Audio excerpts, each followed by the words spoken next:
여러분, 안녕하세요. 오늘 들려드릴 이야기는 정말 특별합니다. 유럽의 작은 나라 조지아에서 태어나 생후 6개월 만에 한국으로 입양된 한 소녀의 이야기인데요. 이 아이는 자라면서 자신이 한국 사람이 아니라는 생각에 깊은 상처를 받았고, 심지어 부모님께 왜 날 데려왔어요? 라는 말까지 했다고 합니다. 그런데 말이죠. 이 아이의 인생을 완전히 바꿔놓은 사건이 있었습니다. 바로 시골 한정식 식당에서 미역국 한 숟가락을 떴을 때였죠. 그 순간 이 아이는 갑자기 눈물을 터뜨렸습니다. 대체 무슨 일이 있었던 걸까요? 외국인처럼 보이는 외모 때문에 차별받고 어디에도 속하지 못한다고 느꼈던 소녀가 어떻게 한국을 진정한 고향으로 받아들이게 되었는지, 그 과정에서 어떤 놀라운 반전이 있었는지 지금부터 천천히 들려드리겠습니다. 이 이야기 속에는 우리가 흔히 생각하는 입양 가정의 모습과는 다른 더 깊고 진솔한 감정들이 담겨 있습니다. 때로는 가슴 아프고, 때로는 따뜻하고, 때로는 우리 모두가 공감할 수 있는 보편적인 외로움과 소속감에 대한 이야기입니다. 영상 재미있게 보셨다면 구독과 좋아요, 알림 설정 꼭 부탁드립니다. 여러분의 작은 관심이 이런 의미 있는 이야기를 더 많은 분들께 전할 수 있는 힘이 됩니다. 그럼 시작해볼까요? 제 이름은 에카테리나입니다. 하지만 한국에서는 다들 저를 한국 이름으로 부르죠. 저는 조지아라는 나라에서 태어났습니다. 조지아가 어디냐고요? 유럽과 아시아의 경계에 있는 작은 나라인데 와인과 춤으로 유명한 곳이라고 들었습니다. 아름다운 산맥과 따뜻한 사람들로 유명한 나라라고 하더군요. 하지만 솔직히 말씀드리면 저는 그 나라에 대한 기억이 전혀 없습니다. 생후 6개월 때 한국으로 입양되었거든요. 부모님 얼굴도, 제가 태어난 집도, 제가 처음 울었던 그 순간도 아무것도 기억나지 않습니다. 그저 서류상으로만 제가 조지아 출신이라는 걸 알 뿐이죠. 양부모님은 정말 좋은 분들이셨습니다. 저를 친자식처럼 아껴주셨고 필요한 건 다 해주려고 애쓰셨습니다. 경제적으로도 부족함이 없었고요. 아빠는 회사에 다니셨고 엄마는 집에서 저를 돌봐주셨습니다. 큰 어려움 없이 자랄 수 있는 환경이었던 거죠. 그런데 이상하게도 저는 항상 뭔가 부족하다는 느낌을 지울 수가 없었습니다. 마치 퍼즐 조각 하나가 빠진 것처럼 제 인생에 뭔가 채워지지 않는 공간이 있다는 느낌 말입니다. 어릴 때는 몰랐습니다. 그냥 엄마 아빠가 있고 따뜻한 집이 있고 맛있는 밥을 먹을 수 있다는 게 당연한 줄 알았죠. 유치원에 다닐 때만 해도 별 문제가 없었습니다. 아이들은 순수해서 겉모습보다는 함께 노는 게 더 중요했으니까요. 저도 다른 아이들처럼 그네를 타고 미끄럼틀을 타고 소꿉놀이를 하면서 행복하게 지냈습니다. 하지만 초등학교에 입학하면서 모든 게 달라지기 시작했습니다. 아이들이 제 외모를 보고 수군거렸거든요. 쟤 외국인이야? 한국 사람 아닌 것 같은데? 제 엄마 아빠는 한국 사람인데? 왜 쟤만 저래? 그런 소리들이 귀에 들렸습니다. 처음에는 무슨 뜻인지 잘 몰랐습니다. 그냥 저는 저인데 왜 아이들이 이상하게 쳐다보는 걸까? 선생님께서는 개학 첫날 저를 소개하시면서 이렇게 말씀하셨습니다. 에카테리나는 조금 특별한 친구야. 다른 나라에서 왔지만 지금은 우리 반 친구란다. 모두 사이좋게 지내자. 그 말이 저를 보호하려는 의도였다는 건 지금은 압니다. 선생님께서 저를 배려해 주신 거였죠. 하지만 그때 어린 제게 그 말은 너는 다르다는 선언처럼 들렸습니다. 특별한 친구라는 말이 오히려 저를 다른 아이들과 분리시키는 것처럼 느껴졌습니다. 그날 이후로 아이들은 저를 조금 거리를 두고 대했습니다. 노골적으로 따돌리지는 않았지만 그렇다고 완전히 받아들이지도 않았습니다. 저는 성격이 원래 밝은 편이었습니다. 사람들과 어울리는 것도 좋아했고요.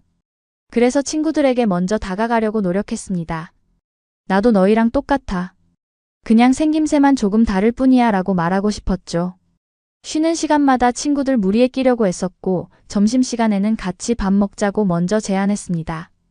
하지만 아이들은 항상 저를 조금 다르게 대했습니다. 노는 건 같이 놀아도 깊은 이야기는 나누지 않았고 생일 파티에 초대할 때도 저는 늘 마지막 순서였습니다. 한 번은 반에서 제일 친하다고 생각했던 친구 생일 파티가 있었습니다. 저는 당연히 초대받을 거라고 생각했죠. 그런데 초대장이 오지 않았습니다. 나중에 알고 보니 반 아이들 대부분이 다 초대받았더군요. 저만 빼고요. 그때 느꼈던 그 서늘함을 아직도 잊을 수가 없습니다. 가슴 한구석이 얼어붙는 것 같았습니다. 집에 돌아와 거울을 보면 제 얼굴이 낯설게 느껴졌습니다. 갈색 머리카락, 조금 더 깊은 눈매, 한국 아이들과는 확실히 다른 이 얼굴이 싫었습니다. 왜 저는 이렇게 생겼을까? 왜 저는 여기서 태어나지 않았을까? 만약 제가 한국에서 태어났다면 이런 고민을 하지 않아도 됐을 텐데. 그런 생각들이 머릿속을 떠나지 않았습니다. 부모님은 제 마음을 눈치채셨는지 더 많은 관심을 주려고 하셨습니다. 우리 딸 오늘 학교에서 재미있었어? 친구들이랑 잘 지내? 뭐 필요한 거 없어? 엄마는 제가 학교에서 돌아오면 항상 간식을 준비해 놓으셨고 아빠는 주말마다 어디든 데려가 주려고 하셨습니다. 하지만 저는 그냥 네, 괜찮아요 라고만 대답했습니다. 사실은 전혀 괜찮지 않았는데 말이죠. 부모님께 제 진짜 마음을 말할 수가 없었습니다. 말하면 부모님이 상처받으실 것 같았거든요. 저를 이렇게 잘 키워주시는데 제가 불평한다면 너무 배은망덕한 것 같았습니다. 그래서 저는 혼자 사귀었습니다. 학교에서 있었던 일들, 친구들의 차가운 시선, 제 안의 외로움을 모두 혼자 안고 지냈습니다. 제 안에는 보이지 않는 벽이 있었습니다. 나는 여기 사람이 아니야 라는 생각이 그 벽을 더 높이 쌓았습니다. 밤이면 이불을 뒤집어 쓰고 작은 소리로 울었습니다. 부모님이 들으실까봐 소리도 내지 못하고 조용히 눈물만 흘렸습니다. 누구에게도 말할 수 없는 외로움이었습니다.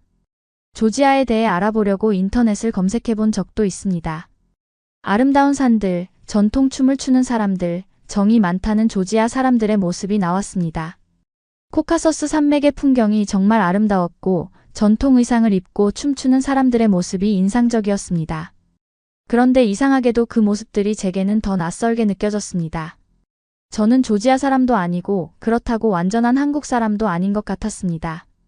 그저 두 나라 사이 어딘가에 붕 떠 있는 존재 같았죠. 어디에도 속하지 못한 채 혼자 떠다니는 느낌이었습니다. 학교에서는 외국인 취급을 받고 조지아에 대해서는 아무것도 모르는 이 상황이 답답하고 힘들었습니다. 중학생이 되었을 때였습니다. 사춘기가 시작되면서 제 마음속 혼란은 더 커졌습니다. 외모에 대한 고민도 깊어졌고 정체성에 대한 질문도 많아졌죠. 거울을 볼 때마다 나는 누구인가라는 질문이 떠올랐습니다. 친구들은 연예인을 닮고 싶다, 예뻐지고 싶다는 고민을 했지만 저는 그냥 평범한 한국 사람처럼 생기고 싶다는 생각만 했습니다. 중학교 1학년 때는 그럭저럭 견딜만 했습니다. 새로운 환경에 적응하느라 바빴고 공부도 어려워져서 그쪽에 신경을 써야 했으니까요. 하지만 중학교 2학년이 되면서 상황이 달라졌습니다. 아이들이 더 성숙해지면서 겉으로는 친절하지만 속으로는 거리를 두는 게 더 명확해졌거든요. 그때 담임 선생님께서 특별한 과제를 내주셨습니다. 바로 자기소개 프로젝트였는데요. 각자 자신의 가족, 취미, 꿈 같은 걸 발표하는 시간이었습니다.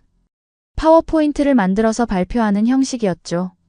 다른 친구들은 가족 사진을 넣고 여행 갔던 사진을 넣고 자신의 취미생활 사진을 넣어서 발표 자료를 만들었습니다. 저는 발표 준비를 하면서 고민이 많았습니다. 제 이야기를 솔직하게 해야 할까? 아니면 그냥 평범하게 꾸며서 말해야 할까? 가족 사진을 넣어야 하는데 저는 부모님과 생김새가 다르니까 사람들이 또 뭐라고 할까? 밤새 고민하다가 결국 저는 용기를 내서 입양에 대한 이야기를 포함시키기로 했습니다. 어차피 숨길 수도 없는 일이고 당당하게 말하는 게 맞다고 생각했거든요. 발표 당일 저는 떨리는 목소리로 말문을 열었습니다. 저는 조지아에서 태어나 생후 6개월 때 한국으로 입양되었습니다. 지금은 이 나라에서 평범하게 살고 있고요. 취미는 음악 듣기이고 장래 희망은 아직 정하지 못했습니다. 파워포인트에는 조지아의 위치를 보여주는 지도와 제 가족 사진을 넣었습니다. 그때까지만 해도 반응이 괜찮았습니다. 친구들이 고개를 끄덕이며 들어주었으니까요. 선생님께서도 좋은 발표였어. 용기 있게 자신의 이야기를 한 것 같아 라고 칭찬해 주셨습니다. 저는 안도의 한숨을 쉬며 자리로 돌아갔습니다. 어쩌면 제가 너무 걱정했던 건지도 모른다고 생각했죠. 하지만 발표가 끝나고 쉬는 시간이 되었을 때 한 남학생이 제게 다가왔습니다. 그 친구는 평소에 말이 거친 편이었는데 반에서 좀 목소리가 큰 아이였습니다. 그 친구가 제 책상 앞에 서서 말했습니다. 야, 근데 너 진짜 부모 찾고 싶지 않아? 친부모 말이야. 왜 그런데 살아? 그 한마디가 제 가슴을 날카롭게 찔렀습니다. 그런데라는 표현이 특히 아팠습니다. 마치 제가 살고 있는 집이 제 부모님이 뭔가 이상한 것처럼 정상적이지 않은 것처럼 들렸거든요. 저는 아무 대꾸도 하지 못하고 그 자리에 얼어붙었습니다. 입술이 바짝 마르고 목소리가 나오지 않았습니다. 다른 친구들도 그 말을 들었지만 아무도 제 편을 들어주지 않았습니다. 몇몇은 어색하게 웃었고 몇몇은 고개를 돌렸습니다. 그냥 어색한 침묵만 흘렀죠. 그 남학생은 별 생각 없이 한 말인지 곧 다른 친구들과 어울려 떠났지만 저는 그 자리에 한참을 앉아 있었습니다. 그날 이후로 저는 학교에서 입을 닫았습니다. 선생님이 질문을 해도 대답하지 않았고 친구들이 말을 걸어도 최소한으로만 응답했습니다. 점심시간에도 혼자 구석에서 먹었고 쉬는 시간에도 책상에 엎드려 있었습니다. 집에 돌아와서도 마찬가지였습니다. 엄마가 오늘 무슨 일 있었어? 라고 물어보셨지만 저는 아무것도 없어요 라고만 했습니다. 사실 그 말이 머릿속에서 계속 맴돌았거든요. 진짜 부모를 찾고 싶지 않냐는 그 질문이요. 밤새 잠을 이루지 못하고 그 말을 곱씹었습니다. 솔직히 말하면 저도 궁금했습니다. 제 친부모가 누구인지, 왜 저를 포기했는지, 지금은 어디서 무엇을 하고 있는지, 저를 낳은 엄마는 어떤 사람일까? 제 눈은 엄마를 닮은 걸까? 아빠를 닮은 걸까? 저에게 형제자매가 있을까?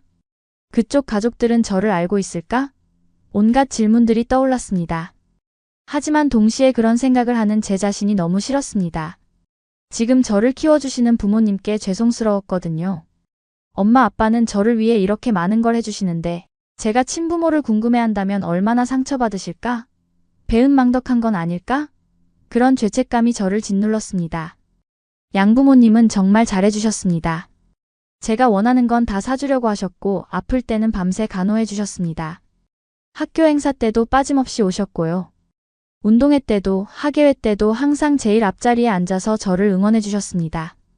다른 부모님들보다 더 열심히 박수 쳐주셨고 끝나면 항상 우리 딸 최고야 라고 말씀해 주셨습니다. 그런데 저는 왜 행복하지 않은 걸까요? 왜 제 마음 한구석은 항상 비어있는 것처럼 느껴질까요? 이렇게 좋은 부모님이 계시는데도 왜 저는 외로움을 느낄까요? 저는 나쁜 아이인 걸까요? 이런 생각들이 꼬리를 물고 이어졌습니다. 어느 날 저녁 식탁에 둘러앉아 밥을 먹는데 갑자기 눈물이 났습니다. 이유도 없이 그냥 눈물이 흘러내렸습니다. 엄마가 깜짝 놀라서 왜 그래? 어디 아파? 라고 물으셨지만 저는 고개만 저었습니다. 뭐라고 설명해야 할지 몰랐거든요. 그냥 모든 게 너무 답답하고 막막했습니다. 아빠가 제 등을 토닥이며 천천히 먹어도 되라고 하셨지만 저는 더 이상 밥을 먹을 수가 없었습니다. 먼저 들어갈게요 라고 말하고 방으로 들어갔습니다. 침대에 누워 천장을 바라보며 생각했습니다. 나는 대체 누구인가? 조지아 사람인가? 한국 사람인가? 아니면 둘 다 아닌 건가? 이 질문에 대한 답을 찾을 수 없었습니다. 거울 앞에 서서 제 얼굴을 한참 들여다봤습니다. 이 얼굴이 저인 건 맞는데 이 얼굴이 낯설었습니다. 마치 다른 사람의 얼굴을 보고 있는 것 같았습니다. 제 정체성이 무너지는 것 같았습니다. 중학교 2학년이 되면서 상황은 더 나빠졌습니다. 사춘기 특유의 예민함과 정체성에 대한 혼란이 겹치면서 저는 점점 더 껍질 속으로 들어갔죠. 마치 달팽이가 껍질 속으로 들어가듯이 저도 제 마음의 문을 걸어 잠갔습니다. 친구들과의 관계도 피상적이 되었고 부모님과의 대화도 끊겼습니다. 학교에서 돌아오면 방문을 닫고 혼자만의 시간을 보냈습니다. 음악을 듣거나 인터넷을 하면서 시간을 보냈는데 사실 그것도 제 마음을 달래주지는 못했습니다. 그냥 현실을 잠시 잊기 위한 도피였을 뿐이죠. 이어폰을 끼고 음악에 빠져 있으면 적어도 그 순간만큼은 아무 생각도 하지 않아도 됐으니까요. 엄마는 걱정이 많으셨습니다. 제 방문 앞에서 밥 먹자라고 부르시는 목소리가 점점 작아졌습니다. 처음에는 크게 부르시다가 나중에는 조심스럽게 노크만 하셨습니다. 아마 제가 짜증을 낼까봐 조심스러워 하신 것 같았습니다. 저는 그런 엄마가 안쓰러웠지만 어떻게 해야 할지 몰랐습니다. 아빠는 다른 방식으로 접근하셨습니다. 주말에 같이 영화를 보러 가자거나 맛있는 거 먹으러 가자고 제안하셨죠. 우리 딸 요새 새로 나온 영화 있던데 같이 볼까? 저번에 네가 먹고 싶다던 그 식당 가볼까? 하지만 저는 대부분 괜찮아요. 집에 있을래요? 라고 거절했습니다. 지금 생각하면 부모님이 얼마나 마음 아프셨을지 알 것 같습니다. 사랑하는 딸이 점점 멀어져 가는데 어떻게 해야 할지 모르는 그 답답함. 무엇을 잘못한 건지 모르는 그 혼란스러움을 부모님도 겪고 계셨을 겁니다. 그때는 그런 것까지 생각할 여유가 없었습니다. 제 자신의 고통에만 집중하느라 다른 사람의 아픔을 볼 수가 없었던 거죠. 학교 성적도 떨어지기 시작했습니다. 공부에 집중이 안 되었거든요. 수업 시간에 선생님 말씀이 귀에 들어오지 않았고 시험 문제를 봐도 무슨 뜻인지 이해가 안 됐습니다. 예전에는 중상위권이었던 성적이 점점 떨어져서 중하위권까지 내려갔습니다. 담임 선생님께서 상담을 하자고 하셨습니다. 상담실에 들어가니 선생님께서 걱정스러운 표정으로 저를 보셨습니다. 요새 무슨 일 있니? 성적도 떨어지고 표정도 안 좋아 보여서 선생님이 걱정된다. 저는 괜찮습니다 라고만 했습니다. 뭘 어떻게 말해야 할지 몰랐으니까요. 선생님, 저는 제가 누구인지 모르겠어요. 저는 한국 사람도 아니고 조지아 사람도 아닌 것 같아요. 거울을 볼 때마다 낯선 사람을 보는 것 같아요. 친구들은 저를 받아주지 않고 저는 어디에도 속하지 못하는 것 같아요. 이런 얘기를 하고 싶었지만 할 수 없었습니다. 말로 꺼내면 더 현실이 될 것 같았고 선생님이 이해하실 수 있을까 하는 의구심도 들었습니다. 선생님은 한참을 저를 보시다가 힘들면 언제든지 선생님한테 얘기해. 선생님이 도와줄게 라고 말씀하셨습니다. 그 말씀이 고마웠지만 저는 그냥 고개만 끄덕이고 나왔습니다. 그런 얘기를 하면 선생님이 정말 도와주실 수 있을까요? 아니면 그냥 사춘기 특유의 방황이라고 생각하실까요? 집으로 돌아오는 길은 항상 무거웠습니다. 학교에서도 외롭고 집에 가도 외로운 것 같았습니다. 현관문을 열고 들어서면 엄마가 다녀왔어? 라고 반갑게 맞아주셨지만 저는 네라고만 하고 방으로 들어갔습니다. 엄마의 상한 표정을 보면서도 저는 어떻게 해야 할지 몰랐습니다. 어느 날 저녁 드디어 폭발하는 순간이 왔습니다. 엄마가 제 방에 들어오셔서 침대 옆에 앉으셨습니다. 요즘 너무 힘들어 보인다. 엄마한테 얘기해봐. 무슨 일이 있는 거니? 엄마의 목소리가 떨리고 있었습니다. 걱정과 불안이 섞인 목소리였죠. 저는 그동안 쌓였던 감정이 한꺼번에 터져나왔습니다. 더 이상 참을 수 없었습니다. 왜 날 데려왔어요? 왜 저를 키우기로 했어요? 제가 원한 것도 아닌데. 저는 태어날 때부터 선택할 수 없었잖아요. 여기서 태어난 것도 제 선택이 아니었고 입양된 것도 제 선택이 아니었어요. 그 말을 하는 순간 엄마의 얼굴이 하얗게 변했습니다. 눈물이 그렁그렁 맺히더니 조용히 흘러내렸습니다. 엄마의 손이 떨리고 있었습니다. 하지만 엄마는 화를 내지 않으셨습니다. 소리를 지르지도 저를 나무라지도 않으셨습니다. 그냥 제 손을 꼭 잡고 이렇게 말씀하셨습니다. 우리가 널 데려온 게 아니야. 우리가 널 만난 거지. 그건 우리 인생 최고의 선물이었어. 엄마는 널 낳지 못했지만 널 키울 수 있어서 정말 행복해. 네가 우리 딸이어서 정말 감사해. 그 말을 들었을 때 제 마음은 복잡했습니다. 한편으로는 미안했고 한편으로는 여전히 이해가 안 됐습니다. 엄마에게는 선물일지 몰라도 저에게는 어떤 의미일까요? 저는 선택할 수 없었습니다. 태어날 나라도 부모도 제 얼굴도 아무것도 선택할 수 없었던 거죠. 엄마는 저를 낳은 사람이 누군지 알아요? 제 진짜 엄마는 어떤 사람이에요? 왜 저를 버렸어요? 저는 울면서 물었습니다. 엄마는 한참을 말없이 계시다가 조용히 대답하셨습니다. 우리도 자세히는 몰라. 다만 내 생모가 너를 버린 게 아니라는 건 알아. 아마도 어쩔 수 없는 상황이었을 거야. 그날 밤 엄마가 나가신 후 저는 이불을 뒤집어 쓰고 울었습니다. 제가 한 말이 너무 잔인했다는 걸 알았지만 그 말이 제 진심이기도 했습니다. 복잡한 감정들이 뒤섞여 정리가 안 됐습니다. 후회와 분노, 슬픔과 외로움이 모두 한꺼번에 밀려왔습니다. 다음 날 아침 식탁에는 평소처럼 아침밥이 차려져 있었습니다. 엄마는 아무 일도 없었다는 듯이 어서 먹어, 늦겠다라고 말씀하셨습니다. 하지만 엄마의 눈이 조금 부어있는 걸 저는 봤습니다. 밤새 우셨나 봅니다. 그 모습을 보니 가슴이 더 아팠습니다. 제가 엄마를 울게 만들었구나. 쟤 때문에 엄마가 밤새 울었구나. 그 사건 이후 우리 집 분위기는 냉랭해졌습니다. 부모님은 저를 대하실 때 더욱 조심스러워 하셨고 저도 부모님과 눈을 마주치기가 어려웠습니다. 마치 얇은 유리벽이 우리 사이에 세워진 것 같았습니다. 서로를 볼 수는 있지만 닿을 수는 없는 그런 거리감 말입니다. 아침에 일어나서 학교 가고 학교에서 돌아와 방에 들어가고 저녁 먹고 다시 방으로 가는 일상이 반복됐습니다. 대화는 최소한으로 줄었습니다. 밥 먹어라, 응, 학교 다녀와라, 응, 숙제 다 했니? 응, 이게 전부였습니다. 더 이상 무슨 얘기를 해야 할지 몰랐습니다. 학교에서도 마찬가지였습니다. 저는 점점 더 혼자가 되어갔습니다. 점심시간에도 혼자 먹고 쉬는 시간에도 혼자 있었습니다. 친구들이 가끔 같이 놀자고 했지만 저는 괜찮아, 나 혼자 있고 싶어라고 했습니다. 사실 혼자 있고 싶은 게 아니라 함께 있어도 외로웠습니다. 여럿이 있어도 저만 동떨어진 느낌이었거든요. 어느 날 체육 시간에 단체 게임을 했는데 팀을 나눌 때 저는 맨 마지막까지 남았습니다. 두 팀의 주장이 번갈아가며 팀원을 선택했는데 누구도 저를 자기 팀으로 먼저 뽑지 않았거든요. 다른 아이들이 다 뽑히고 저만 남았을 때의 그 기분을 어떻게 설명해야 할까요? 결국 선생님께서 너는 저 팀으로 가라고 하셔서 겨우 팀에 들어갔습니다. 팀에 들어가긴 했지만 환영받는 느낌은 아니었습니다. 아이들은 어쩔 수 없이 저를 받아들인 것 같았습니다. 게임 내내 공이 제게 오지 않았습니다. 팀원들이 일부러 저를 빼고 패스하는 것 같았습니다. 저도 공을 달라고 소리치지 않았습니다. 그냥 멍하니 서 있었습니다. 게임이 끝나고 교실로 돌아오는 길에 한 친구가 제게 다가와 말했습니다. 너 요즘 너무 우울해 보여. 무슨 일 있어? 그 친구는 진심으로 걱정하는 것 같았습니다. 저는 고개를 저었습니다. 아니야, 아무것도 없어. 정말? 뭔가 있는 것 같은데? 나한테 말해봐. 그 친구의 눈을 보니 정말 걱정하고 있다는 게 느껴졌습니다. 말하고 싶었습니다. 제가 얼마나 외로운지, 얼마나 혼란스러운지 말하고 싶었습니다. 하지만 입이 떨어지지 않았습니다.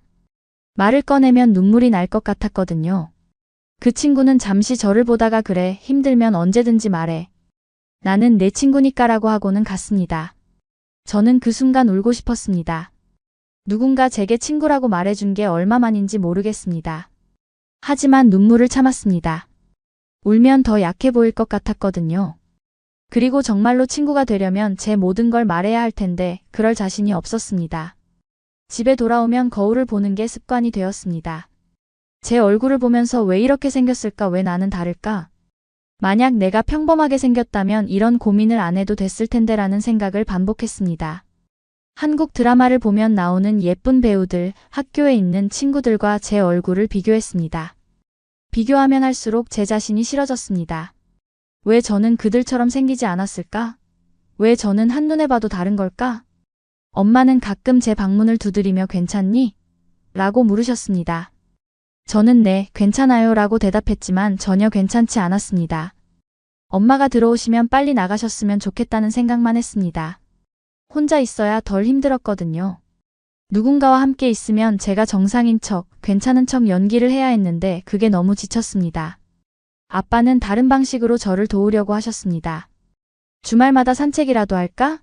라고 제안하셨는데 저는 대부분 거절했습니다. 방에서 혼자 있는 게 더 편했거든요. 하지만 아빠는 포기하지 않으셨습니다. 계속 문을 두드리시고 계속 제안하셨습니다. 어느 토요일 아빠가 제 방에 들어오셔서 침대 옆에 앉으셨습니다. 그리고는 한동안 아무 말씀도 하지 않으시다가 조용히 말씀하셨습니다. 힘들지?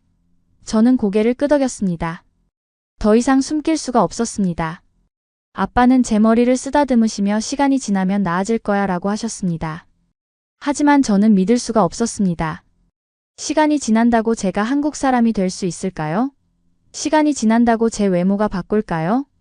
시간이 지난다고 제가 어디에 속한다는 느낌을 받을 수 있을까요? 그럴 것 같지 않았습니다. 아빠, 저는 왜 이렇게 태어났어요? 제가 물었습니다. 아빠는 한참을 말씀하지 않으시다가 너는 내 모습 그대로 완벽해. 다른 사람처럼 될 필요가 없어 라고 하셨습니다. 하지만 그 말이 위로가 되지 않았습니다. 완벽하다면 왜 저는 이렇게 외로울까요? 완벽하다면 왜 친구들은 저를 받아주지 않을까요? 밤마다 잠들기 전에 생각했습니다. 내일 아침에 눈을 뜨면 다른 사람이 되어 있으면 좋겠다고. 평범한 한국 아이로, 고민 없이 사는 아이로 다시 태어났으면 좋겠다고. 하지만 아침에 눈을 뜨면 여전히 저는 저였습니다. 거울을 보면 똑같은 얼굴이 저를 바라보고 있었습니다. 그 사실이 매일 아침 저를 무겁게 짓눌렀습니다. 고등학교 2학년 봄이었습니다. 겨울방학이 끝나고 새 학기가 시작되었지만 제 삶은 여전히 회색빛이었습니다. 아침에 눈을 뜨는 것조차 힘들었고 학교 가는 발걸음은 무거웠습니다. 매일이 똑같이 반복되는 것 같았고 앞으로도 계속 이렇게 살아야 한다는 생각에 막막했습니다. 그때 부모님께서 갑자기 여행을 가자고 하셨습니다. 어느 주말 아침 아빠가 제 방문을 노크하시며 말씀하셨습니다. 우리 셋이 오랜만에 여행이나 가자. 너도 쉬어야 할 것 같구나. 요즘 너무 힘들어 보여. 엄마도 옆에서 응, 좋은 공기 마시고 맛있는 것도 먹고 오자. 우리 딸 기분 전환이 필요해라고 거들으셨습니다. 솔직히 저는 가고 싶지 않았습니다. 여행을 간다고 제 마음이 나아질 것 같지 않았거든요. 장소가 바뀐다고 제 안에 혼란이 정리될까요? 새로운 곳에 간다고 제가 누구인지 알게 될까요? 그럴 리 없다고 생각했습니다. 하지만 부모님의 간곡한 권유를 거절할 수 없어서 마지못해 따라 나섰습니다. 짐을 싸면서도 별 기대가 없었습니다. 그냥 형식적으로 옷 몇 벌 챙겨 넣고 이어폰과 핸드폰 충전기를 챙겼습니다. 엄마가 선크림도 챙겨야지 모자도 가져가라고 하시며 이것저것 챙겨주셨지만 저는 무관심하게 가방에 넣기만 했습니다. 차를 타고 몇 시간을 달렸습니다. 고속도로를 벗어나니 풍경이 달라지기 시작했습니다. 창밖 풍경이 점점 시골로 바뀌어 갔습니다. 높은 빌딩 대신 낮은 집들이 보였고 복잡한 도로 대신 한적한 길이 나타났습니다. 논과 밭이 펼쳐졌고 멀리 산이 보였습니다. 저는 이어폰을 끼고 음악을 들으며 창밖만 바라봤습니다. 엄마가 가끔 저기 봐, 예쁘다 저 산 이름이 뭐더라 벚꽃이 피었네라고 하셨지만 저는 별 관심이 없었습니다. 그냥 고개만 끄덕이고 다시 창밖을 바라봤습니다. 음악 소리에 묻혀 부모님의 대화 소리가 희미하게 들렸습니다. 한참을 가다가 도착한 곳은 경상북도 청도라는 작은 시골 마을이었습니다. 들어본 적도 없는 동네였습니다. 차에서 내리니 주변이 조용했습니다. 도시의 소음이 전혀 없었습니다. 자동차 경적 소리도 사람들의 떠드는 소리도 들리지 않았습니다. 대신 새소리가 들렸고 바람에 나뭇잎이 흔들리는 소리가 들렸습니다. 여기가 어디예요? 라고 물었더니 아빠가 아빠 친구 고향이야. 조용하고 공기 좋은 곳이지. 너도 좀 쉬면서 생각 정리할 수 있을 거야 라고 하셨습니다. 엄마는 맑은 공기 마시면서 천천히 걸어보자. 도시에서는 느낄 수 없는 여유가 있는 곳이야 라고 덧붙이셨습니다. 차에서 내리니 확실히 공기가 달랐습니다. 맑고 시원했습니다. 깊게 숨을 들이마시니 폐 깊숙이 신선한 공기가 들어오는 게 느껴졌습니다. 이상하게도 그 순간 조금 마음이 편해지는 것 같았습니다. 주변은 조용했고 새소리가 들렸습니다. 도시에서는 들을 수 없는 소리였죠. 숙소에 짐을 풀고 부모님을 따라 마을을 걸었습니다. 작은 가게들, 오래된 집들, 길가에 앉아 계신 할머니들이 보였습니다. 집들은 대부분 단층이었고 마당에는 화분들이 놓여 있었습니다. 강아지가 마당에서 낮잠을 자고 있었고 담벼락에는 호박 넝쿨이 올라가 있었습니다. 할머니 한 분이 대문 앞 평상에 앉아 계시다가 저를 보시고 학생, 어디서 왔니? 라고 물으셨습니다. 사투리가 섞인 말씨였는데 따뜻하게 들렸습니다. 억양이 독특했지만 정겹게 느껴졌습니다. 엄마가 대신 서울에서 왔어요 라고 대답하셨고 할머니는 아이고 멀리서 왔네. 우리 동네 구경 많이 하고 가이소. 여기는 조용하지만 인심은 좋은 데이라라고 하시며 웃으셨습니다. 그 웃음이 참 따뜻했습니다. 저를 처음 보는데도 마치 손녀를 대하듯 친근하게 대해주셨습니다. 제 외모를 이상하게 쳐다보지도 않으셨고 어디서 왔어? 같은 질문도 하지 않으셨습니다. 그냥 자연스럽게 학생이라고 부르시며 반갑게 맞아주셨습니다. 마을을 계속 걸으면서 저는 주변을 둘러봤습니다. 담벼락에는 벽화가 그려져 있었고 골목마다 화분들이 놓여 있었습니다. 작은 텃밭에서는 할머니 한 분이 채소를 돌보고 계셨고 개울가에서는 아이들이 물장난을 치고 있었습니다. 모든 게 느리고 평화로웠습니다. 저녁 무렵 부모님이 저를 한정식 식당으로 데려가셨습니다. 오늘은 이 동네에서 유명한 한정식 집에 가볼 거야. 음식이 정말 맛있다고 하더라라고 아빠가 말씀하셨습니다. 작은 식당이었는데 겉모습은 평범한 시골집 같았습니다. 대문을 열고 들어가니 마당이 있었고 마루를 지나 안으로 들어갔습니다. 안으로 들어가니 구수한 냄새가 났습니다. 된장찌개 끓는 냄새, 밥 짓는 냄새, 무언가 구워지는 냄새가 섞여 있었습니다. 누룽지 냄새도 났고 간장 냄새도 났습니다. 여러 냄새가 섞였지만 이상하게 거부감이 들지 않았습니다. 오히려 편안하게 느껴졌습니다. 식당 주인 아주머니가 반갑게 맞아주셨습니다. 어서 오이소. 뭐 드실 끼꼬? 역시 사투리였는데 이상하게 정겹게 느껴졌습니다. 목소리가 크고 시원시원했지만 따뜻함이 묻어났습니다. 부모님이 메뉴를 주문하시는 동안 저는 주변을 둘러봤습니다. 오래된 나무 테이블, 벽에 걸린 손글씨 메뉴판, 한쪽 구석에 놓인 텔레비전. 모든 게 소박했지만 깨끗하고 정돈되어 있었습니다. 벽에는 가족 사진들이 걸려 있었고 창문 너머로는 마당이 화분들이 보였습니다. 천장에는 옛날 스타일의 형광등이 달려 있었고 구석에는 냉장고가 놓여 있었습니다. 잠시 후 음식이 나오기 시작했습니다. 작은 접시에 담긴 반찬들이 테이블을 가득 채웠습니다. 김치, 나물, 조림, 전, 온갖 종류의 반찬이었습니다. 배추김치, 깍두기, 열무김치, 여러 종류의 김치가 있었고 시금치나물, 콩나물, 고사리나물 등 나물도 다양했습니다.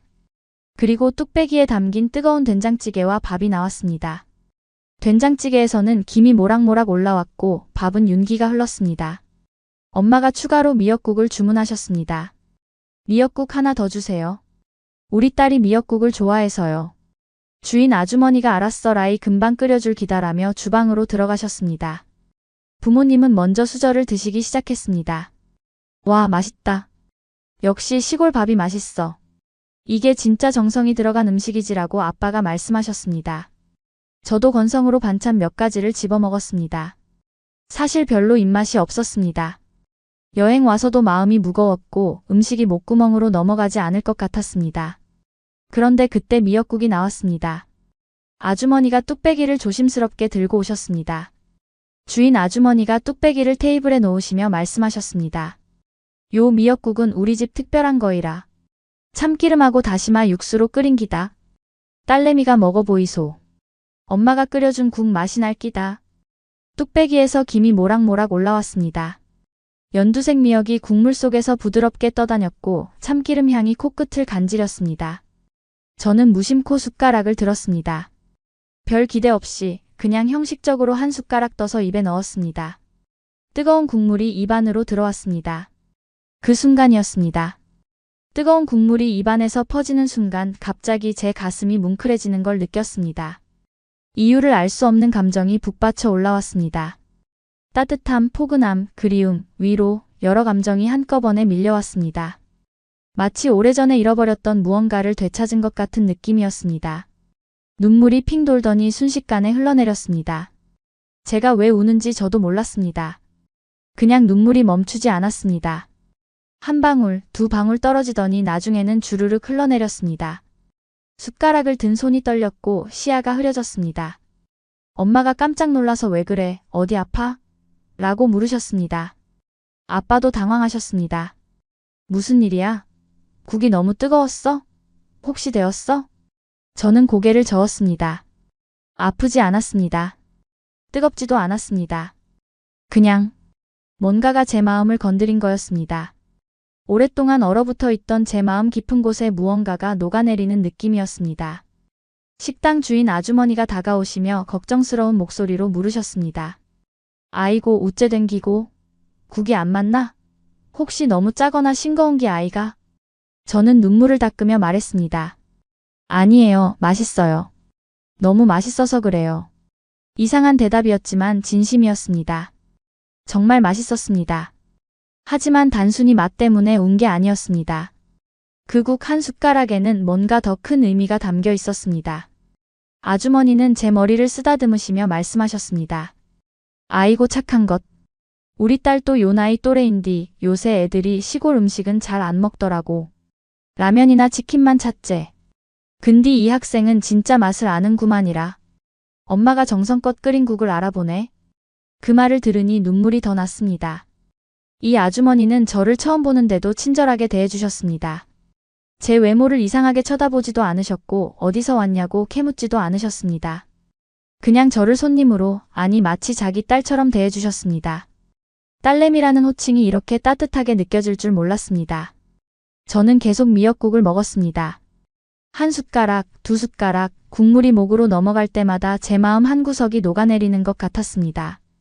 그동안 단단하게 쌓아 올렸던 벽이 조금씩 무너지고 있었습니다. 차갑게 얼어붙어 있던 제 마음이 따뜻해지고 있었습니다. 미역의 부드러운 식감, 참기름의 고소한 향, 국물의 깊은 맛. 모든 게 조화롭게 어우러졌습니다. 하지만 그것보다 더 큰 건 그 안에 담긴 정성이었습니다. 누군가를 위해 정성껏 끓인 음식이라는 게 느껴졌습니다. 사랑하는 사람을 위해 시간과 마음을 들인 그 정성이 국물 한 방울 한 방울에 스며 있었습니다. 엄마가 조용히 제 손을 잡으셨습니다. 말없이 그냥 손을 잡아주셨습니다. 아빠도 제 어깨를 토닥여 주셨습니다. 가족 3명이 조용히 앉아서 밥을 먹었습니다. 대화는 없었지만 마음이 통하는 것 같았습니다. 밥을 다 먹고 식당을 나올 때 아주머니가 저에게 다가오셔서 조용히 말씀하셨습니다. 학생, 힘든 일 있나 보네이라. 얼굴에 쓰여 있어라. 근디 있나? 밥 잘 먹으면 다 괜찮아진다 아이가. 마음이 힘들 때는 따뜻한 밥 한 끼가 약보다 낫제. 우리 집에 또 오이소. 미역국 다시 끓여줄 기다이. 저는 고개를 숙여 인사했습니다. 감사합니다. 목소리가 떨렸지만 진심을 담아 말했습니다. 아주머니는 저를 꼭 안아주셨습니다. 처음 보는 사람인데도 마치 오래 알고 지낸 사람처럼 자연스럽게 안아주셨습니다. 그래, 착한 것. 힘내라이. 그날 밤 숙소로 돌아와서도 저는 계속 그 미역국 생각을 했습니다. 침대에 누워 천장을 바라보며 생각했습니다. 왜 그렇게 눈물이 났을까요? 왜 그렇게 마음이 따뜻해졌을까요? 단순히 배가 고파서? 아니면 음식이 정말 맛있어서? 아니었습니다. 생각해보니 그 순간 제가 느낀 건 단순한 맛이 아니었습니다. 그건 정이었습니다. 한국 사람들이 말하는 그 정 말입니다. 아주머니의 정성, 음식의 온기, 그리고 부모님과 함께 있다는 안정감. 그 모든 것이 한데 섞여 제 마음을 감싸 안았던 겁니다. 처음으로 깨달았습니다. 제가 찾던 건 조지아도 아니고 완벽한 한국인이 되는 것도 아니었습니다. 제가 찾던 건 소속감이었습니다. 어딘가에 내가 속해 있다는 느낌, 누군가 나를 받아준다는 안심, 그런 것들이었습니다. 그 식당에서 제가 경험한 건 바로 그것이었습니다. 아주머니는 저를 차별하지 않으셨습니다. 외국인이라고, 입양하라고, 다르다고 생각하지 않으셨습니다. 그냥 배고픈 학생에게 정성껏 음식을 대접하신 거였습니다. 그 자연스러움, 그 따뜻함이 제게는 너무나 소중했습니다. 창밖을 보니 별이 보였습니다. 도시에서는 볼 수 없는 맑은 별들이었습니다. 수없이 많은 별들이 반짝이고 있었습니다. 그 별들을 보면서 생각했습니다. 어쩌면 제가 여기 온 건 우연이 아닐지도 모른다고. 부모님이 저를 이곳으로 데려온 데는 이유가 있었을지도 모른다고. 그날 밤 오랜만에 평화롭게 잠들었습니다. 악몽도 꾸지 않았고 중간에 깨지도 않았습니다.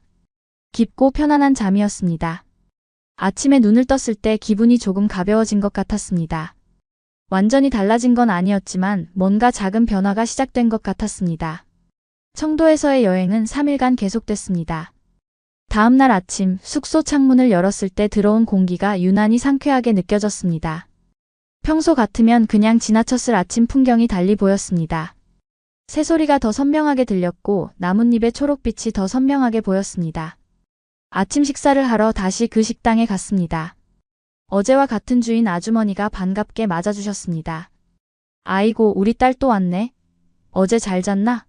얼굴이 좀 나아 보이네라. 이상하게도 그 말이 어색하지 않았습니다. 오히려 정겨웠습니다. 우리 딸이라는 호칭이 자연스럽게 받아들여졌습니다. 아침은 된장찌개와 구운 생선이 나왔습니다.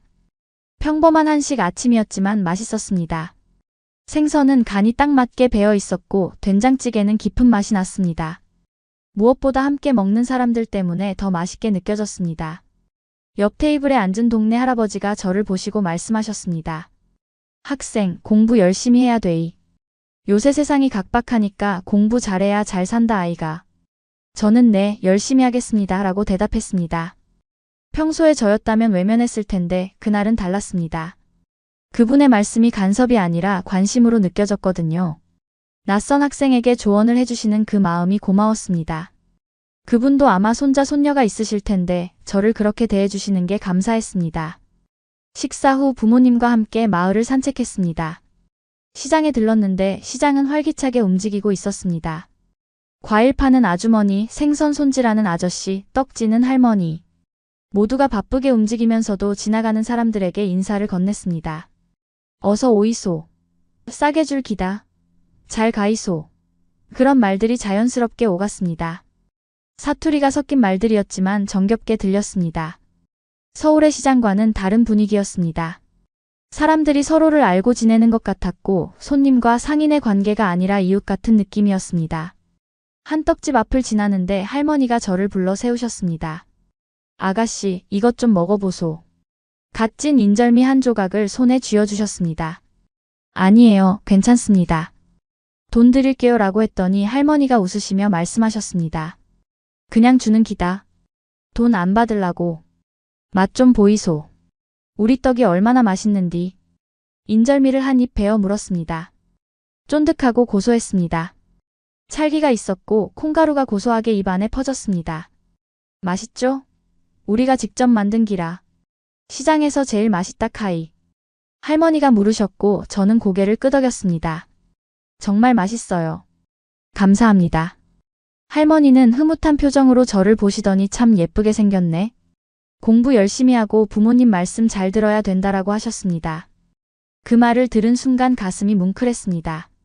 제 외모를 이상하게 보는 게 아니라 그냥 예쁘다고 말씀해 주신 거였습니다. 차별도 편견도 없이 그냥 한 사람으로 봐주신 거였죠. 오후에는 근처 저수지를 걸었습니다. 물가를 따라 산책로가 있었는데 사람들이 여유롭게 걷고 있었습니다. 낚시하는 아저씨들, 자전거 타는 청년들, 손잡고 걷는 노부부. 평화로운 풍경이었습니다. 모두가 각자의 속도로 여유를 즐기고 있었습니다. 부모님과 나란히 걸으면서 엄마가 제 손을 잡으셨습니다. 처음엔 약간 어색했지만 그대로 두었습니다. 엄마의 손이 따뜻했습니다. 오랜만에 느껴보는 온기였습니다. 얼마나 오랫동안 제가 부모님의 손길을 거부해왔는지 깨달았습니다. 한참을 걷다가 아빠가 말씀하셨습니다. 여기 공기 좋지? 가끔은 이렇게 조용한 곳에 와야 마음이 편해져.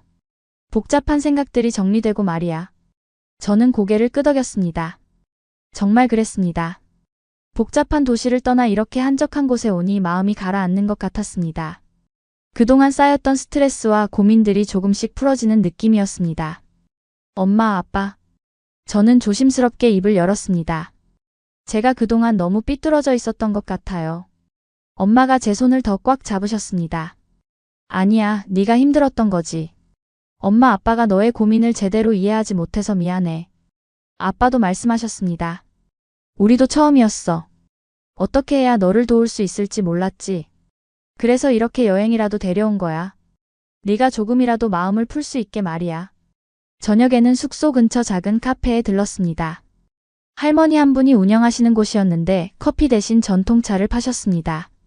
저는 유자차를 주문했고 할머니가 따뜻한 차를 건네주시며 말씀하셨습니다. 천천히 마시소. 급하게 먹으면 체한다 아이가. 차는 천천히 음미하면서 마셔야 제맛이 나는 기라. 차를 마시며 창밖을 바라봤습니다. 해가 지고 있었습니다. 주황빛 노을이 하늘을 물들이고 있었고 마을 전체가 부드러운 빛에 감싸였습니다. 아름다웠습니다. 정말 아름다웠습니다. 이런 풍경을 보며 차를 마시는 이 순간이 소중하게 느껴졌습니다. 엄마, 아빠, 이번 여행 와서 정말 좋았어요. 저는 진심으로 말했습니다. 제 마음이 조금씩 풀리는 것 같아요. 부모님은 웃으시며 고개를 끄덕이셨습니다. 엄마의 눈에 눈물이 맺혀 있었습니다. 하지만 슬픈 눈물이 아니라 기쁜 눈물인 것 같았습니다. 여행 마지막 날 아침 부모님이 저를 조용한 곳으로 데려가셨습니다.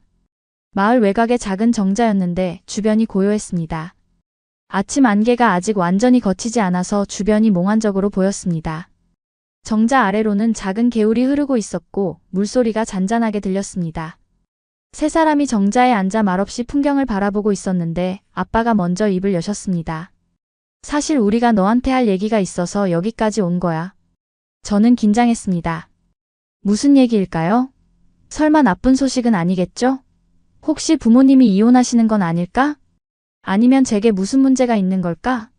엄마가 제 손을 잡으시며 천천히 말씀하기 시작하셨습니다. 네가 조지아에서 왔다는 건 알고 있지? 사실 엄마 아빠도 너를 입양하기 전에 많이 고민했어. 우리가 과연 너를 잘 키울 수 있을까? 너에게 좋은 부모가 될 수 있을까 하고 말이야. 밤새도록 이야기를 나눴고 입양기관에도 여러 번 상담을 받으러 갔지. 저는 조용히 듣고 있었습니다. 부모님도 고민이 많으셨다는 걸 처음 알았습니다. 엄마가 계속 말씀하셨습니다. 네가 우리 집에 온 날을 엄마는 절대 못 잊어. 생후 6개월밖에 안 된 작은 아기였는데 너무 조용했어. 울지도 않고 웃지도 않고 그냥 큰 눈으로 우리를 빤히 쳐다보기만 했지. 그 눈빛을 보면서 엄마는 생각했어. 이 아이가 얼마나 많은 걸 겪었을까? 이렇게 작은데 벌써 세상의 차가움을 느낀 건 아닐까? 엄마의 목소리가 떨리기 시작했습니다. 처음에는 네가 우리를 거부할까봐 정말 조심스러웠어. 안아주려고 해도 혹시 싫어할까봐, 젖병을 물리려고 해도 혹시 받아들이지 않을까봐. 그런데 시간이 지나면서 너는 점점 밝아졌고 엄마 아빠를 엄마 아빠로 인식하기 시작했지. 그게 얼마나 감사했는지 몰라. 네가 처음 엄마라고 불렀을 때 엄마는 울면서 너를 안았어. 저는 그동안 생각해 본 적이 없었습니다. 부모님도 불안했을 거라는 걸 말입니다. 저만 힘든 줄 알았는데 부모님도 똑같이 걱정하고 두려워했던 거였습니다. 아빠가 거들었습니다. 아빠도 처음엔 자신이 없었어. 혈연으로 맺어진 관계가 아닌데 진짜 아빠가 될 수 있을까? 네가 크면서 너는 진짜 아빠가 아니야 라고 말하지는 않을까? 그런 두려움이 있었지. 아빠의 고백이 의외였습니다. 아빠도 그런 걱정을 하셨다니. 항상 든든하고 확신에 찬 모습만 보여주셨는데 속으로는 불안하셨던 거였습니다. 엄마가 눈물을 글썽이며 말씀하셨습니다. 네가 중학생 때 왜 날 데려왔냐고 물었을 때 엄마 마음이 너무 아팠어. 하지만 화낼 수 없었어. 내 입장에선 당연히 그런 생각을 할 수 있으니까. 엄마도 내 나이였으면 똑같이 생각했을 거야. 선택의 여지 없이 낯선 나라에 와서 낯선 사람들 사이에서 자라야 했으니 얼마나 혼란스러웠겠어. 그 말을 듣고 저는 울컥했습니다. 부모님이 저를 이해하고 계셨던 겁니다. 제가 힘들어하는 걸 알고 계셨고 그래서 이렇게 여행까지 데려온 거였습니다. 그런데 여기서 예상치 못한 이야기가 나왔습니다. 아빠가 심호흡을 하시고 말씀하셨습니다. 우리가 너한테 억지로 한국 사람이 되라고 강요할 생각은 없어. 네가 조지아를 궁금해한다면 언제든지 함께 가볼 수도 있고 내 뿌리를 찾고 싶다면 도와줄게. 사실 우리가 너에 대해 알고 있는 게 하나 더 있어. 제 심장이 쿵쾅거리기 시작했습니다. 뭘까요? 무슨 비밀이 있는 걸까요? 엄마가 가방에서 낡은 봉투 하나를 꺼내셨습니다. 이건 네가 입양될 때 함께 온 편지야. 내 생모가 남긴 거라고 했어. 우리는 네가 준비될 때까지 기다리려고 했는데 이제는 알려줘야 할 것 같아. 엄마가 봉투를 제게 건네주셨습니다. 손이 떨렸습니다. 이 안에 뭐가 들어있을까? 제 친어머니의 글씨가 있을까? 봉투를 열었습니다. 안에는 한 장의 편지와 작은 사진 한 장이 들어있었습니다. 편지는 러시아어로 쓰여 있었습니다. 조지아에서는 러시아어도 많이 쓴다고 들었습니다. 저는 러시아어를 읽을 수 없었습니다. 이게 뭐라고 쓰여 있어요? 아빠가 번역된 내용이 적힌 종이를 꺼내셨습니다. 입양기관에서 번역해 준 거야. 저는 떨리는 손으로 그 종이를 읽기 시작했습니다. 나의 사랑하는 딸에게. 이 편지를 읽고 있다면 너는 이미 많이 자랐겠구나. 엄마는 너를 보낼 수밖에 없었던 것을 평생 후회할 거야. 하지만 이것이 너를 위한 최선의 선택이었다고 믿고 싶구나. 나는 너를 제대로 키울 수 없는 환경에 있었어. 하지만 너는 더 나은 삶을 살 자격이 있어. 부디 행복하게 자라길. 너를 사랑한단다. 눈물이 글을 읽는 것을 방해했습니다. 제 친어머니도 저를 사랑했던 겁니다. 버린 게 아니라 보낸 거였습니다. 사진을 봤습니다. 젊은 여성이 아기를 안고 있는 사진이었습니다. 그 아기가 저였겠죠. 여성의 얼굴은 슬퍼 보였지만 아기를 바라보는 눈빛은 따뜻했습니다. 왜 이제야 보여주는 거예요? 제가 물었습니다. 엄마가 대답하셨습니다. 네가 준비되지 않았을 때 보여주면 더 혼란스러울 것 같았어. 하지만 이제는 네가 이해할 수 있을 것 같아서. 그리고 한 가지는 꼭 알아줬으면 해.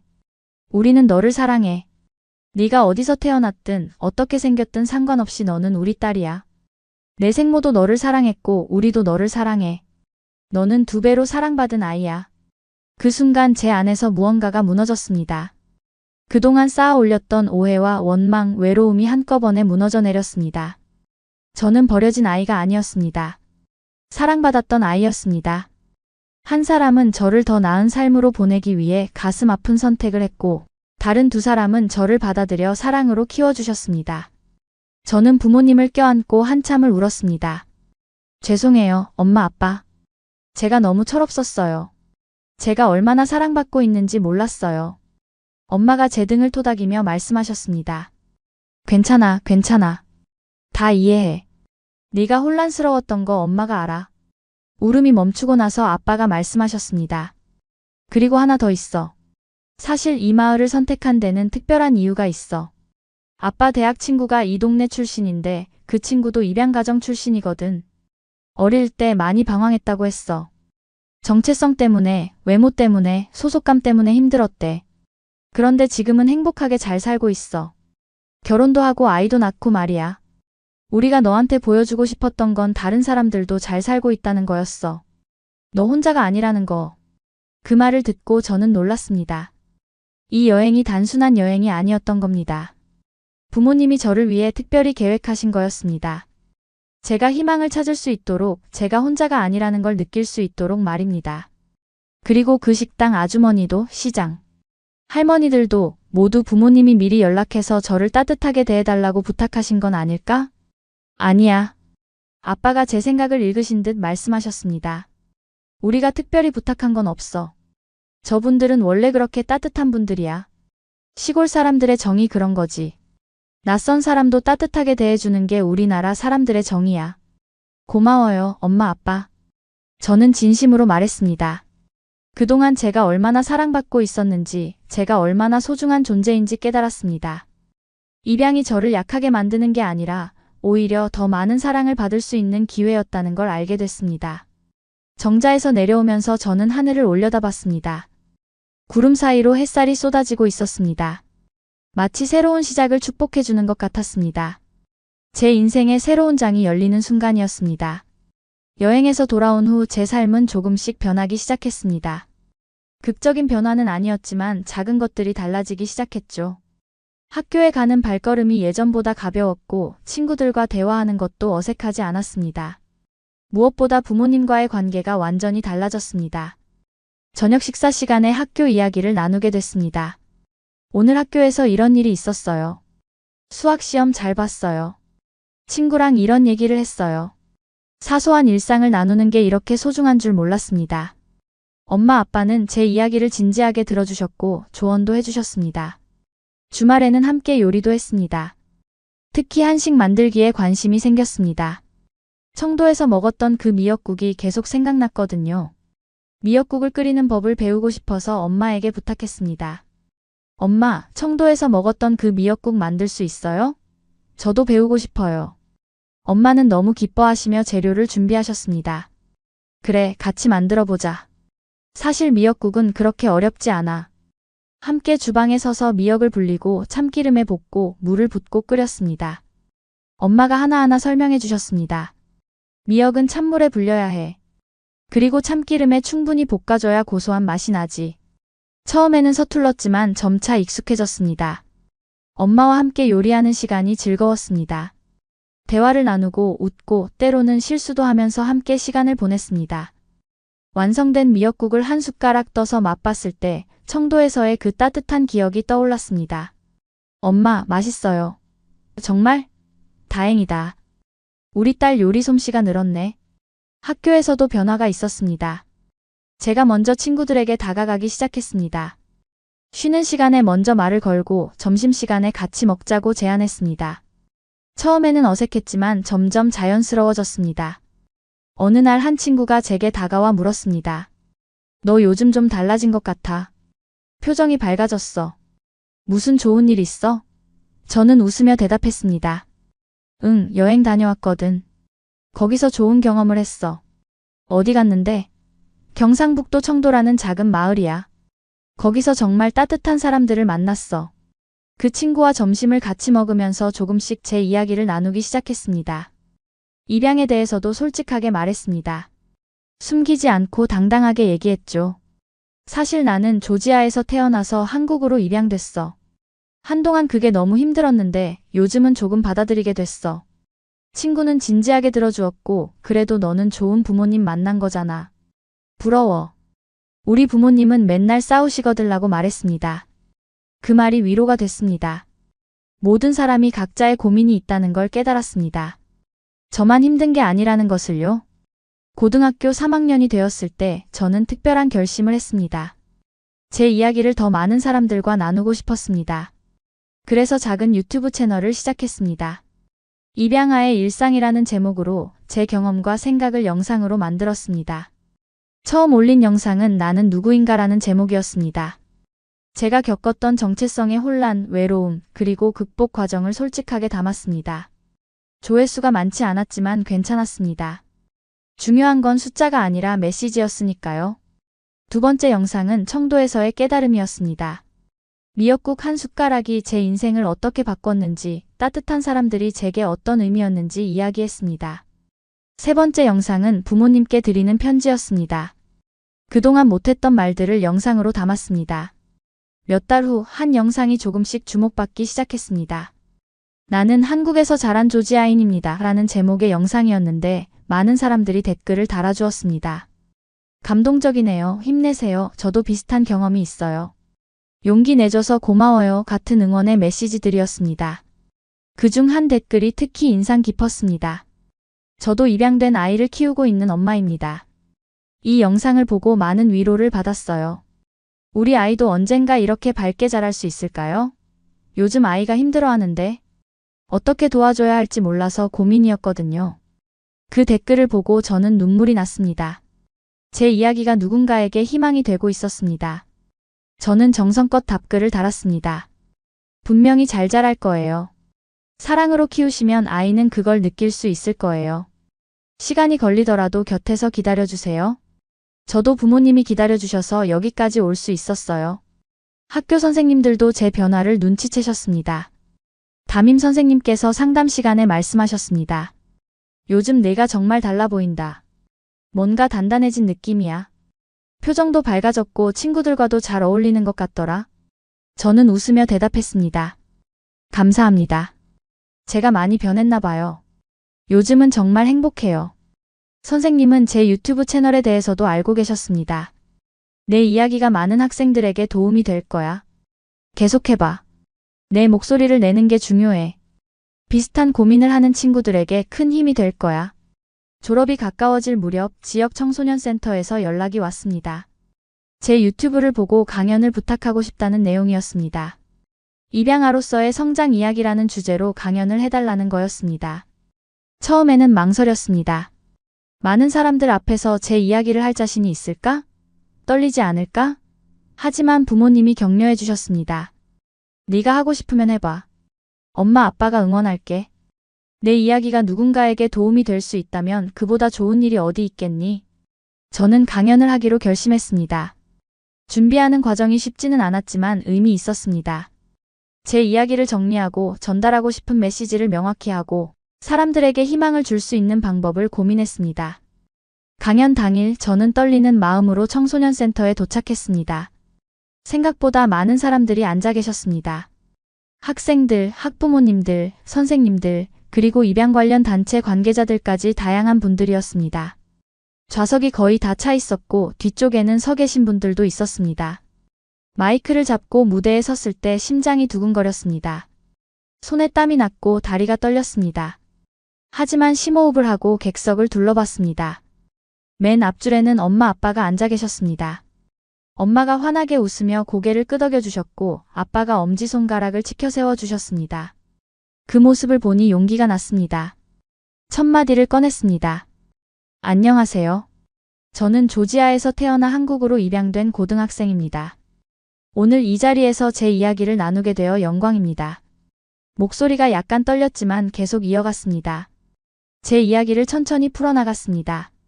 어릴 때의 외로움, 학교에서의 차별, 정체성의 혼란, 부모님께 했던 상처 주는 말들. 모든 걸 솔직하게 말했습니다. 숨기지 않고 포장하지 않고 있는 그대로 이야기했습니다. 저는 오랫동안 제가 누구인지 몰랐습니다. 조지아 사람도 아니고 한국 사람도 아닌 것 같았죠. 거울을 볼 때마다 낯선 사람을 보는 것 같았고 어디에도 속하지 못한다는 느낌에 괴로웠습니다. 친구들은 저를 받아주지 않았고 저는 점점 더 껍질 속으로 들어갔습니다. 청중들은 조용히 경청했습니다. 누군가는 눈물을 닦고 계셨고 누군가는 고개를 끄덕이고 계셨습니다. 한 학부모님은 손수건으로 눈가를 닦고 계셨고 한 학생은 진지한 표정으로 메모를 하고 있었습니다. 그리고 청도 여행 이야기를 했습니다. 미역국 한 숟가락이 어떻게 제 인생을 바꿨는지, 따뜻한 사람들이 제게 어떤 의미였는지 자세히 설명했습니다. 그 순간 저는 깨달았습니다. 제가 찾던 건 완벽한 한국인이 되는 것도 조지아로 돌아가는 것도 아니었습니다. 제가 찾던 건 소속감이었습니다. 누군가 나를 받아준다는 느낌, 내가 사랑받고 있다는 확신. 그런 것들이었습니다. 부모님이 제게 보여준 편지 이야기도 했습니다. 제 친어머니가 저를 버린 게 아니라 사랑해서 보낸 거였다는 것, 그리고 양부모님이 얼마나 저를 사랑하고 계시는지. 저는 2배로 사랑받은 아이였습니다. 한 사람은 저를 더 나은 삶으로 보내기 위해 가슴 아픈 선택을 했고, 다른 2사람은 저를 받아들여 끝없는 사랑으로 키워주셨습니다. 강연 중간에 제 목소리가 떨렸고 잠시 말을 멈춰야 했습니다. 너무 감정이 북받쳐서 말이 나오지 않았거든요. 하지만 청중들은 인내심을 가지고 기다려주셨습니다. 누군가 괜찮아요, 천천히 하세요 라고 응원해주셨습니다. 지금 저는 행복합니다. 완벽하지는 않지만 행복합니다. 여전히 가끔 혼란스러울 때도 있고 제 정체성에 대해 고민할 때도 있습니다. 하지만 이제는 혼자가 아닙니다. 사랑하는 가족이 있고 진심으로 응원해주는 사람들이 있습니다. 그리고 무엇보다 저 자신을 받아들일 수 있게 되었습니다. 강연이 끝나고 질문 시간이 있었습니다. 한 중학생이 손을 들었습니다. 어떻게 그렇게 긍정적으로 변할 수 있었어요? 저도 입양됐는데 아직도 힘들거든요. 저는 잠시 생각하다가 대답했습니다. 사실 하루아침에 바뀐 건 아니에요. 시간이 걸렸고 무엇보다 주변 사람들의 사랑이 있었기 때문이었죠. 제가 혼자였다면 불가능했을 거예요. 그리고 가장 중요한 건 제 자신을 받아들이기로 결심한 거였어요. 완벽해지려고 하지 않고 있는 그대로의 저를 인정하기로 한 거죠. 또 다른 학부모님이 질문하셨습니다. 입양 가정 부모로서 아이에게 어떻게 해주면 좋을까요? 우리 아이도 요즘 힘들어하는 것 같아서요. 저는 진심으로 대답했습니다. 아이가 사랑받고 있다는 걸 계속 보여주세요. 말로만이 아니라 행동으로요. 그리고 아이가 힘들어할 때 억지로 밝게 만들려 하지 마시고 그냥 곁에 있어주세요. 제 부모님이 그러셨거든요. 제가 방문을 닫고 나오지 않을 때도, 제가 짜증을 낼 때도 그냥 묵묵히 곁에 계셨어요. 그것만으로도 충분합니다. 한 선생님이 질문하셨습니다. 학교에서 입양 학생들을 어떻게 대해야 할까요? 특별하게 대하지 마세요. 그냥 다른 학생들과 똑같이 대해주시면 됩니다. 차별하지 말고 그렇다고 특별 대우도 하지 마세요. 그냥 한 명의 학생으로 봐주시면 됩니다. 그게 제일 고마웠어요. 강연 후 많은 분들이 다가와 악수를 청했습니다. 어떤 분은 정말 감동적이었어요. 우리 아이에게도 이 이야기를 들려주고 싶어요 라고 하셨고, 어떤 분은 내 용기가 정말 대단해. 힘내라고 하셨습니다. 한 중학생은 울면서 저도 입양됐는데 오늘 강연 듣고 힘이 났어요. 고마워요 라고 말했습니다. 그날 저는 깨달았습니다. 제 경험이 단순히 제 것으로 끝나는 게 아니라 다른 사람들에게 힘이 될 수 있다는 것을. 그리고 그게 바로 제가 할 수 있는 일이라는 것을 말입니다. 며칠 후 청도의 그 식당 주인 아주머니에게 편지를 썼습니다. 제가 얼마나 변했는지, 그날의 미역국이 제 인생을 어떻게 바꿔놓았는지 자세히 적었습니다. 아주머니의 따뜻함이 얼마나 큰 영향을 미쳤는지 감사한 마음을 담아 썼습니다. 한 달 뒤 답장이 왔습니다. 아주머니의 손글씨였습니다. 우리 딸 편지 잘 받았다이. 내 이야기 읽으면서 엄마도 울었어라. 네가 행복해서 엄마도 기쁘다이. 언제든지 우리 가게 다시 오이소. 미역국 다시 끓여줄 기다이. 네가 잘 자라줘서 고맙다이. 그 편지를 읽으며 또 한 번 울었습니다. 기쁨의 눈물이었습니다. 세상에는 이렇게 따뜻한 사람들이 있고 저는 그 따뜻함을 받을 자격이 있는 사람이었습니다. 지금 제 삶은 완벽하지 않습니다. 여전히 가끔 외로울 때가 있고 제 정체성에 대해 고민할 때도 있습니다. 거울을 보면 여전히 낯설게 느껴질 때도 있습니다. 하지만 이제는 혼자가 아닙니다. 사랑하는 가족이 있고 진심으로 응원해주는 사람들이 있습니다. 그리고 무엇보다 저 자신을 받아들일 수 있게 되었습니다. 입양은 불행이 아니라 다른 형태의 가족을 만나는 방법입니다. 저는 조지아에서 태어났지만 한국에서 자랐고 두 나라의 문화를 모두 제 것으로 만들 수 있는 특별한 기회를 얻었습니다. 이제는 그게 저의 강점이라고 생각합니다. 두 개의 문화, 두 배의 사랑을 받은 특별한 사람이라고 말입니다. 부모님께 자주 말씀드립니다. 사랑해요, 엄마, 아빠. 저를 데려와줘서 고마워요. 저를 포기하지 않아줘서 고마워요. 엄마는 항상 이렇게 대답하십니다. 우리가 널 데려온 게 아니야. 우리가 널 만난 거지. 그건 우리 인생 최고의 선물이었어. 네가 우리 딸이어서 너무 자랑스러워. 지금 이 글을 읽고 계신 여러분께 말씀드리고 싶습니다. 우리 모두는 사랑받을 자격이 있습니다. 어디서 태어났든 어떻게 생겼든 어떤 과거를 가졌든 상관없습니다. 중요한 건 지금 이 순간 우리가 누군가에게 소중한 존재라는 사실입니다. 여러분 주변에 힘들어하는 사람이 있다면 따뜻한 말 한마디, 밥 한 끼를 같이 나눠보세요. 그 작은 행동이 누군가의 인생을 바꿀 수 있습니다. 저처럼 말입니다. 미역국 한 숟가락이 제 인생을 바꿨듯이 여러분의 작은 따뜻함이 누군가에게는 인생을 바꾸는 계기가 될 수 있습니다. 입양 가정의 부모님들께도 말씀드리고 싶습니다. 아이가 방황할 때, 혼란스러워할 때 그냥 곁에 있어주세요. 억지로 밝게 만들려 하지 마시고 그냥 사랑한다는 걸 보여주세요. 시간이 걸리더라도 기다려주세요. 아이는 분명히 그 사랑을 느낄 겁니다. 그리고 입양된 친구들에게도 말하고 싶습니다. 힘들죠? 혼란스럽죠? 괜찮습니다. 그게 정상입니다. 천천히 가도 됩니다. 여러분은 혼자가 아닙니다. 저처럼 같은 고민을 했던 사람들이 있고 여러분을 사랑하는 사람들이 있습니다. 그리고 언젠가는 여러분도 저처럼 자신을 받아들이고 행복해질 수 있을 겁니다. 이 이야기를 보시면서 조금이라도 위로받으셨다면 댓글로 여러분의 이야기도 나눠주세요. 그리고 구독과 좋아요로 이 이야기가 더 많은 분들께 전해질 수 있도록 도와주세요. 여러분의 작은 관심이 누군가에게는 큰 힘이 됩니다. 감사합니다. 여러분 모두 행복하세요. 그리고 기억하세요. 여러분은 사랑받을 자격이 있는 소중한 사람입니다. 어디서 태어났든 어떤 모습이든 여러분은 이 세상에 꼭 필요한 존재입니다. 저처럼 여러분도 언젠가는 따뜻한 한 숟가락의 순간을 만나게 될 겁니다. 그때까지 힘내세요.